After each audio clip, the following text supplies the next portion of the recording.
আমার শারীরিক অবস্থা খুব একটা ভালো নেই, কারণ আমার শরীরের রক্তে মিশে আছে রহস্য। এবং সকাল সকালই একজন চলে এলো আমার শরীর থেকে কুইন্টাল কুইন্টাল রক্ত নিতে, এবং সেই রক্ত নিয়ে তিনি পরীক্ষা করে দেখবেন আমার শরীরের রক্তে কতটা রহস্য মিশে আছে।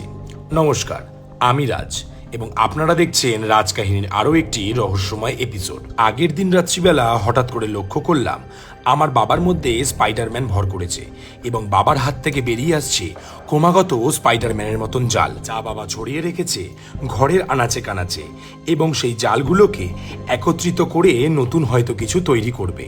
তারপরে আমি রাস্তায় বেরিয়ে লক্ষ্য করলাম আমার ছায়া দিন দিন লম্বা হয়ে যাচ্ছে। এ এক অদ্ভুত দৃশ্য। এত বড় ছায়া নিয়ে আমি কি করব, এটা ভাবতে ভাবতে আমি এগিয়ে গেলাম, কিন্তু রাস্তায় দেখা হলো আরেক রহস্যময় লোকের সাথে। আমাকে দেখা মাত্রই তিনি আমাকে বলে উঠল, এই এলিয়েন আসছে কিন্তু সামনে, এলিয়েন।